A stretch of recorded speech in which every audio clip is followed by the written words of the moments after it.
HLE just came off an impressive 5-game series win against BLG in the grand finals of MSI to claim the organization's first ever MSI title. During their MSI run, HLE's top laner Zeus picked Mundo in 3 separate games, which were all wins, including the title-clinching Game 5 against BLG. Over the course of these Mundo games, the at least English broadcast said a lot of things such as, what can you do against Mundo? And he's just going to push, which has helped to continue push the narrative that I have seen across various social media that Mundo is an absolutely brain-dead broken champion with zero counterplay whatsoever. Personally, I believe Mundo is a champion that has very clearly defined strengths and weaknesses and is viable in pro play and solo queue, but not overpowered. And thus, I wanted to make a video outlining said strengths and weaknesses of the champion, as well as explore the drafts where HLE picked Mundo, and why it was in fact the gameplay and not the R5 Mundo that was the biggest factor in HLE beating BLG in Game 5. Also, because I've been around the League community for long enough to know that some people like to make everything into a personal attack, no, I am not saying that the casters are stupid, incompetent, or that they don't know what Mundo does. They are just doing their job, and there's obviously a lot of entertainment value in saying push on broadcast. Now, let us first define what Mundo actually is. Riot classifies Mundo as a juggernaut, which is basically the label Riot uses to say deal big damage, tank big damage, has a hard time gap closing onto you. Now, these classifications are very broad, and there's a lot of differences between different juggernauts. The important thing to understand is that Mundo is not a tank in the traditional sense, in that he doesn't actually bring crowd control or other forms of utility to his team. And this is very important context to consider when we later answer the question of what do you do against Mundo? So with that being said, let's break down Mundo's strengths and weaknesses, beginning with his strengths. So Mundo is extremely tanky, as we all know, including being deceptively so against percent HP damage thanks to his high healing. Mundo also has an incredibly high amount of burst for a champion that is as tanky as he is. Mundo's passive also makes him ignore the first CC, which essentially makes it impossible for mages to deal with him, which is kind of a big deal, because mages as an archetype are they typically counter immobile melee champions. Despite having a weak early game, Mundo can also farm relatively safely thanks to his Q. Mundo is also a very strong split push threat.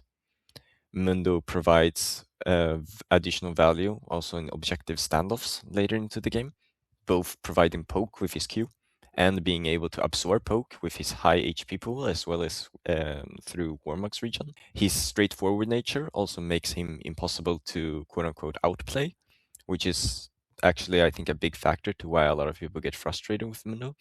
And yeah, it is a big strength because, well, you can't just outplay him, you know? As for Mundo's weaknesses, Mundo's early game is notoriously weak. He's also a very resource-hungry champion, being kind of useless when behind, because he's just not tanky enough to be threatening. Mundo struggles into drain tanks and other sustained fighters, as his high HP pool essentially means that he's a living HP pack for these champions. And although Mundo's region helps against percent HP damage, as previously mentioned, he's still weak against it. Mundo also provides nothing to peel his backline if the enemies don't have to walk through him to reach his backline. So, for example, if there's an enemy Zaya and, she needs to walk through Mundo to reach his backline, then, Mundo just kills her. But if there's, flanks, for example, Mundo doesn't really do anything to protect against that. For a game where Mundo is absolutely disgusting, we can look at Game 3 between BLG and HLE in the upper bracket finals. I am not going to go into too much detail here, as I'm here to tell you why Mundo is not broken, but it is important to contrast this to the Grand Finals Game 5 draft, which we will go more in depth into later. Also, this is an acknowledgement from me that, yes, in specific games, Mundo is turbo broken, just like most champions. In this game specifically, there is no percent HP damage. The enemy can't reliably reach Mundo's backline, and it is realistically hard for BLG's champions to set Mundo behind by any significant amount early. Now, some of you may point out that this draft was essentially won for HLE even before the Mundo pick, which I agree with you. In fact, I personally believe Sion to be a better pick than Mundo here, as it essentially reduces the risk for topside blowing up from small to none, and the rest of your comp should simply outrange BLG's comp too hard for them to do anything.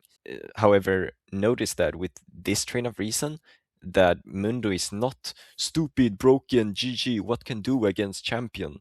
Rather, he actually fulfills a similar function to what Sion would in a situation where you can reliably secure a front to back. Now, Mundo does imply more risk than Sion, who can safely farm with his passive, even if ganked. But the upside, of course, is that Mundo is hell of a lot more oppressive if he can reach the later stages of the game, which he almost certainly can here. With all that said, we now arrive at the game which caused me to want to make this video, which is Game 5 of the Grand Finals.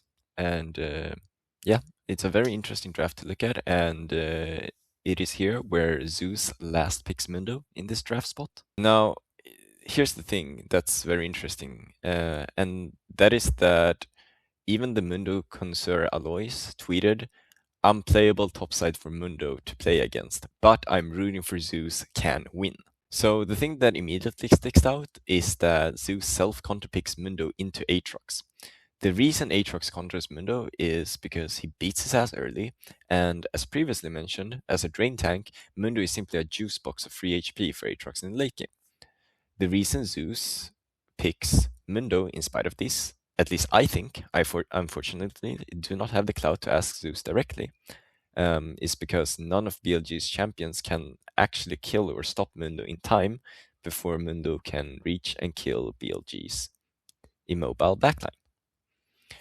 However, unlike what I've seen a lot of people claim on social media, this draft is not unplayable for BLG simply because it will take too long to kill Mundo. Due to the previously mentioned Drain Tank Mundo relationship, HLE needs Gumayushi's Yunara to be alive in order to have the damage to kill Aatrox through his sustain. There is simply no way that Mundo, Pantheon, and Silas have the damage to kill an Aatrox through his ultimate if he's free hitting and healing off a Mundo. When laying it out like this, the path to winning teamfights for both teams become very apparent. The most important person in these fights, it's not the Mundo, but actually the Yunara. If BLG can coordinate, dive, and kill the Yunara, they win. Even if one or two of them die in the process, as long as it is not Aatrox. Because again, they need Aatrox to deal with Mundo after Yunara is dead. On the other hand, if they don't manage to kill Yunara, Mundo will simply run over BLG's backline, and Yunara will have more than enough damage to kill the Aatrox. At around 25:45, we see the first example of this playing out in a teamfight win for HLE. After an early and mid-game, where the action was mostly centered around the 8 players in the game outside of top lane, we enter a game state where Knight's Aurora and Gumayushi's Yunara have significant individual gold leads. As for top lane, Bin has gotten an individual 1k gold lead, expected and relevant, but Mundo is by no means out of the game and has already reached the point where Aurora and Nico are essentially ants to him. Jean now full sends it onto the Mundo, while Bean fights Kanavi off to the side. The rest of BLG try to follow up on Jean's engage and nuke the Mundo. However, by blowing all of their ultimates in a fruitless effort to try to one-shot the Mundo, there is now no threat on Gumayushi, who kills Bin's Aatrox and cleans up the rest of the fight. Just under 2 minutes later, BLG end up in this awkward situation where Aatrox is split off with Mundo zoning the BLG backline. Jean tries to make it to the fight but is intercepted by Zeka's Silas. We once again see that there is no threat on Yunara, who kills the Aatrox uncontested while Zeus zones BLG's backline. The fight naturally goes to HLE again, as the Mundo walks all over BLG's backline looking like the absolutely most broken champion of all time. Here I want to take the moment to say that if Mundo really is this broken, zero counter play champ in the late game, the game is already over. HLE have a lead, they've entered the phase where Mundo has scaled, game should be over, zero counter play, OP champ. Instead, around 29:20, BLG find Mundo, split from his team, and look for an engage. They play sloppy, and thus results in both Knight and Viper dying, but they do manage to kill the HLE bot lane, including the Yunara. With Yunara dead, Bean's Aatrox is now free to clean up and start speeding up Kanavi as Mundo enters the fight.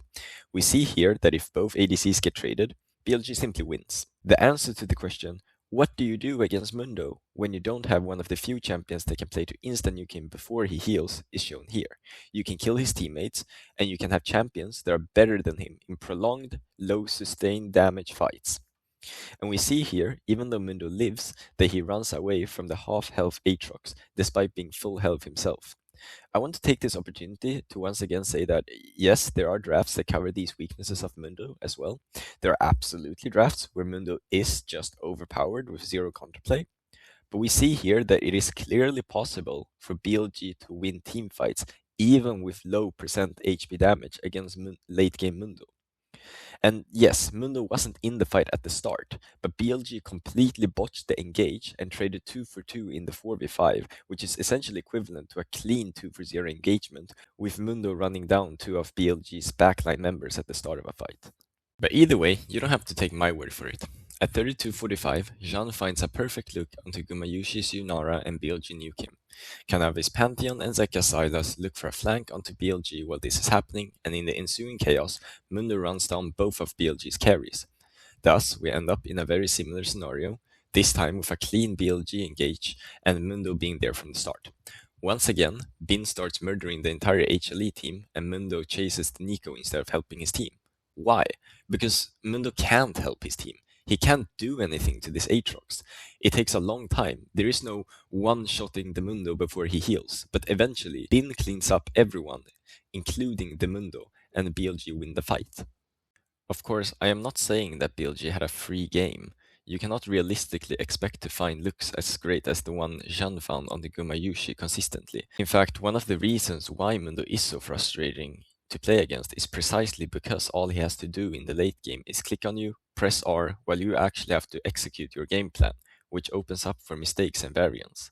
But my point is that BLG have a very clearly defined path to winning fights even while being down in gold, and realistically going into the mid game they should have been ahead in gold in this draft, at least in my opinion. Feel free to object. HLE would go on to win the game-deciding teamfight as BLG attempt to start barrowing with all 10 players alive around the 35-minute mark. Mundo and Silas managed to isolate BLG's backline, and without them, Bin and Jean lacked the damage to kill Gumayushi. As the casters say, this is what a teamfight looks like when Gumayushi stays alive. It's not Mundo, it never was Mundo. HLE won this game because they managed to execute to their comp's win condition better, where Mundo played an important part, but hopefully we can now lay to bed the myth of Mundo OP, Mundo dumb, Mundo zero counterplay.